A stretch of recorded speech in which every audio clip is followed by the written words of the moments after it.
यह कहानी लखनऊ के कैंट थाना क्षेत्र की है, जो साल 2022 में हुई। उस दौरान थाने के प्रभारी शिवचरण लाल यादव अपने रोजमर्रा के काम में व्यस्त थे। 25 जून 2022 को नीलमथा इलाके से एक चौंकाने वाली खबर उनके पास पहुंची। एक दिव्यांग शख्स वीरेंद्र ठाकुर की हत्या की सूचना ने उन्हें स्तब्ध कर दिया। 42 साल के वीरेंद्र ठाकुर के घर पर उनके परिवार की सुरक्षा के लिए 3 गार्ड्स तैनात थे। फिर भी हत्यारों ने बेखौफ होकर उनकी गोली मारकर हत्या कर दी। हत्यारों का दुस्साहस इतना था कि उन्होंने गार्ड्स और परिवार के सभी सदस्यों को बंधक बना लिया। शिवचरण लाल यादव ने इस भयानक घटना की खबर बिना देरी किए एसपी अर्चना सिंह को दी। इसके बाद उन्होंने अपनी टीम, जिसमें इरशाद आलम, अख्तर मलिक, उमेश यादव और महिला सिपाही पूजा सिंह शामिल थे, को साथ लिया और तुरंत घटनास्थल के लिए रवाना हो गए।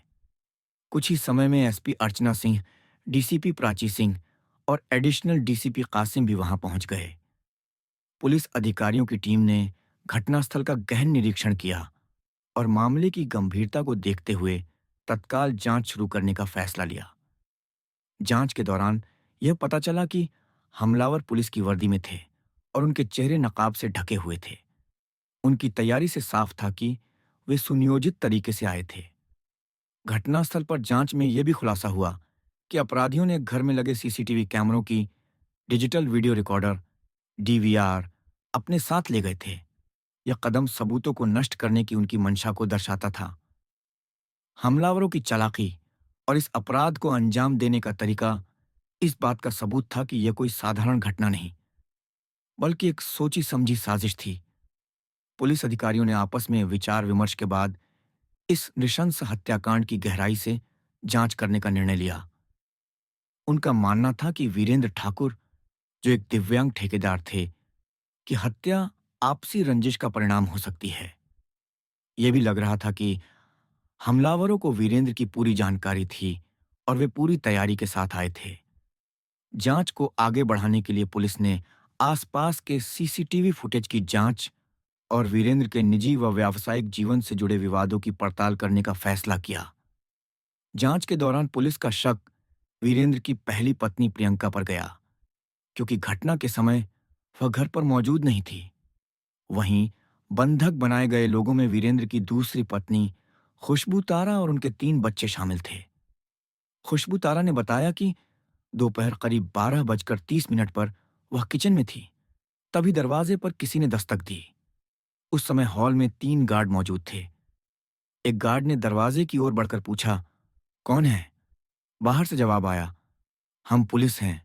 वीरेंद्र से पूछताछ करनी है, दरवाजा खोलो।" वीरेंद्र, जो एक कमरे में बैठे थे, ने भी यह आवाज सुनी। गार्ड ने दरवाजा खोला तो पुलिस की वर्दी में 3 लोग हथियारों के साथ अंदर घुस आए। उनके चेहरे चौड़े मास्क और टोपी से ढके थे, जिससे पहचानना मुश्किल था। उनकी हरकतों और तैयारी से साफ झलक रहा था कि वे पहले से सब कुछ प्लान करके आए थे। खुशबू तारा ने पुलिस की वर्दी में लोगों को देखते ही किचन से हॉल की ओर दौड़ी, लेकिन कुछ समझ पाती इससे पहले ही एक हमलावर ने उसे पकड़ लिया और उसका मुंह दबा दिया। बाकी 2 हमलावरों ने तुरंत गार्ड्स पर हथियार तान दिए, उनके मोबाइल छीन लिए और खुशबू तारा सहित सभी को पास के एक कमरे में बंद कर दिया। अब पूरा घर इन नकली पुलिस वालों के कब्जे में था। खुशबू ने बताया कि जिस कमरे में उन्हें बंद किया गया, वहां पहले से उनके 2 बच्चे, हर्ष और ऋषि, पढ़ाई कर रहे थे। इसके बाद हमलावर सीधे वीरेंद्र के कमरे में घुस गए।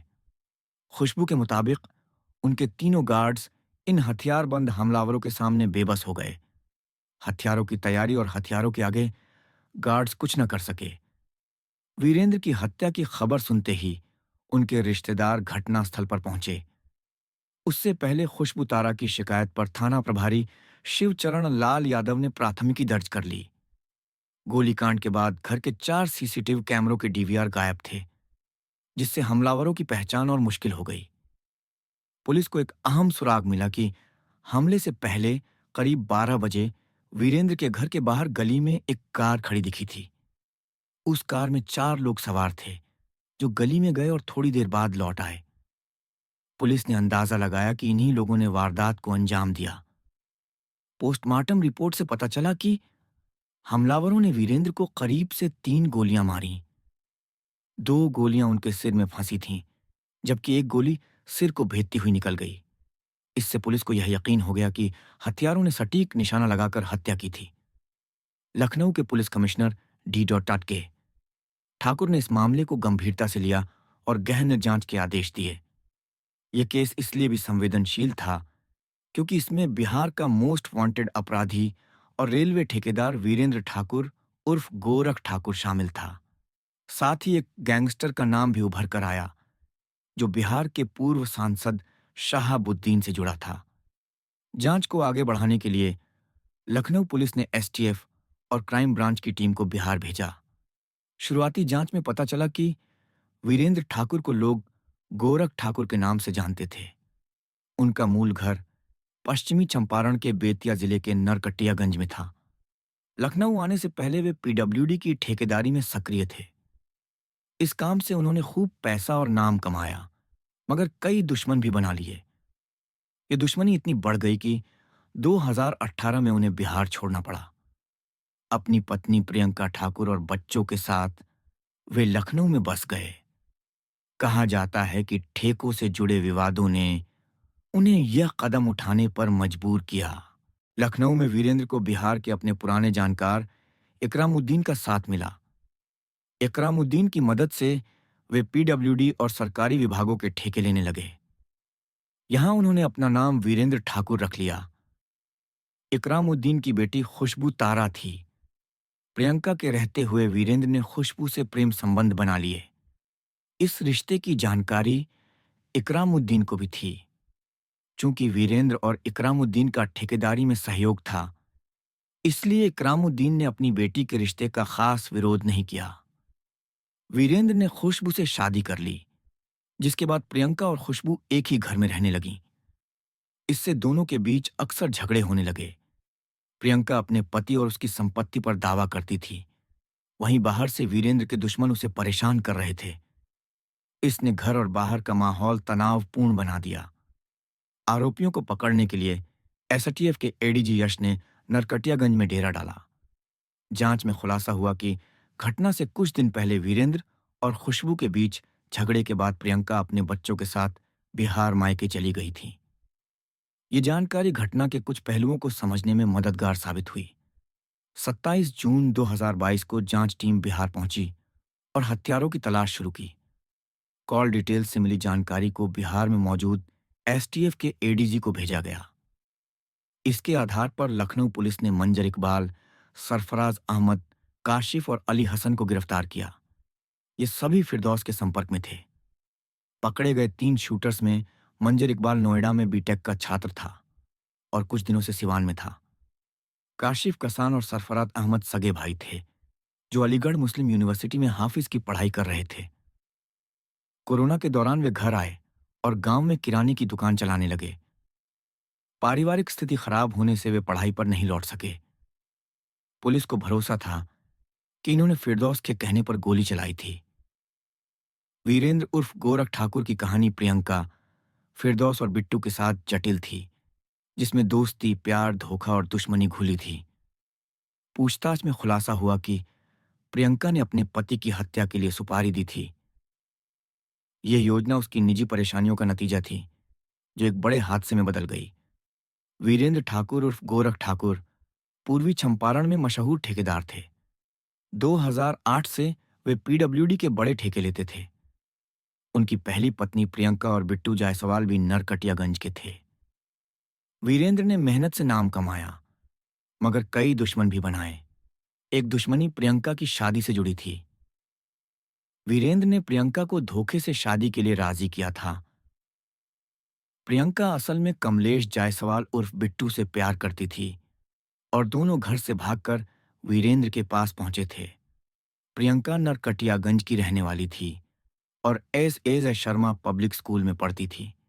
वहां बिट्टू की पान की दुकान पर उसकी नजर पड़ी और दोनों का प्यार शुरू हुआ। 2011 में दोनों ने साथ रहने का फैसला किया। उस वक्त वीरेंद्र का बेतिया और नरकटियागंज में रुतबा था, इसलिए बिट्टू ने उससे मदद मांगी। वीरेंद्र ने प्रियंका को पहली बार बिट्टू की दुकान पर देखा और उस पर फिदा हो गया। प्रियंका अक्सर वहां आती थी। एक रात वीरेंद्र ने बिट्टू और प्रियंका को अपने घर पर देखा। बिट्टू ने शरण मांगी और बताया कि दोनों ने मंदिर में शादी कर ली है, मगर परिवार इसका विरोध करेगा। प्रियंका ठाकुर खानदान की थी, जबकि बिट्टू वैश्य समाज से। वीरेंद्र को यह अंतरजातीय शादी पसंद नहीं आई, लेकिन प्रियंका के लिए उसने दोनों को घर में जगह दी।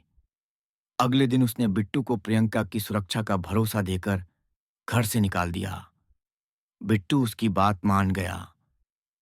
फिर वीरेंद्र ने प्रियंका को डराकर और अपनी हैसियत दिखाकर शादी के लिए मजबूर किया। प्रियंका, जो घर छोड़ चुकी थी, उसके प्रस्ताव को मान गई। उस समय वीरेंद्र को बिहार छोड़ना पड़ा और वह प्रियंका को लखनऊ ले आया।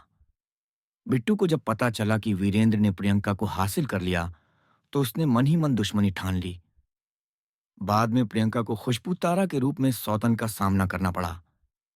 वीरेंद्र की हत्या का मुख्य आरोपी फिरदौस था। 2015 में उसने बेतिया में ठेके के लिए एक हत्या की थी। बिहार पुलिस के दबाव के बाद वह लखनऊ में अपनी चचेरी बहन खुशबू तारा के पास छिपा। वहां उसने वीरेंद्र की शरण ली। फिरदौस कभी कभी खुशबू से मिलने जाता तो वीरेंद्र भी साथ होता। धीरे धीरे वीरेंद्र खुशबू के घर ज्यादा जाने लगा और उसे अपने प्रेम में फंसा लिया। फिरदौस नहीं चाहता था कि उसकी बहन वीरेंद्र से जुड़े, खासकर धर्म परिवर्तन के बाद। फिर भी वीरेंद्र ने खुशबू से शादी कर ली। फिरदौस को वीरेंद्र की पत्नी प्रियंका और बिट्टू के बारे में पता चला। उसने बिट्टू से संपर्क किया और प्रियंका को वीरेंद्र खुशबू के रिश्ते के बाद बताकर अपने साथ मिला लिया। प्रियंका वीरेंद्र से तंग थी। फिरदौस, बिट्टू और प्रियंका ने वीरेंद्र की हत्या की साजिश रची। फिरदौस जानता था कि वीरेंद्र लड़कियों के लालच में फंस सकता है। उसने कोलकाता की 2 लड़कियों से वीडियो कॉल करवाई और वीरेंद्र को 2 जुलाई 2019 को चारबाग रेलवे स्टेशन बुलाया। प्रियंका उसे लेकर पहुंची। वीरेंद्र अकेले पार्किंग की ओर गया, जहां फिरदौस के शूटरों ने उस पर गोलियां चलाईं। वह बच गया, मगर उसकी रीढ़ टूट गई और वह अपाहिज हो गया। प्रियंका ने चारबाग जीआरपी में एफआईआर दर्ज की। अपाहिज होने के बावजूद वीरेंद्र का साथ बना रहा। प्रियंका को डर था कि उसे हमले में शामिल होने का पता चल जाएगा। वह इलाज के बहाने वीरेंद्र के साथ जाती थी, लेकिन जनवरी 2021 में खुशबू ने यह जिम्मा लिया। प्रियंका मौका पाकर बिट्टू के साथ भाग गई। इससे वीरेंद्र डर गया। उसने नीलमत्था में किलेनुमा घर बनवाया, सीसीटीवी और गार्ड्स तैनात किए। फिरदौस ने फिर साजिश रची। प्रियंका और बिट्टू शामिल हुए। प्रियंका जानती थी कि वीरेंद्र सिर्फ पुलिस पर भरोसा करेगा। फिरदौस ने शूटरों को बिहार पुलिस की वर्दी में भेजा। प्रियंका ने वीरेंद्र को तैयार किया। शूटर घर में घुसे और गोलियां चलाईं। 2 छाती में और 1 सिर में लगी। वीरेंद्र की मौके पर मौत हो गई। शूटर भाग गए। प्रियंका और बिट्टू उन्हें लेकर फरार हो गए। 3 जुलाई 2022 को सिवान से शूटर पकड़े गए, मगर प्रियंका, फिरदौस और बिट्टू फरार थे। बख्शी तालाब से एक फोन मिला, जिससे कॉल डिटेल्स मिली। 11 जुलाई को शाहजहांपुर से गार्ड्स सतीश और देवेंद्र पकड़े गए। 25 जुलाई को बिट्टू मुठभेड़ में घायल हुआ। उसके पास तमंचा और बाइक मिली। वह कई मामलों में वांछित था। मुख्य आरोपी प्रियंका और फिरदौस फरार रहे। बाकी आरोपियों को जेल भेज दिया गया।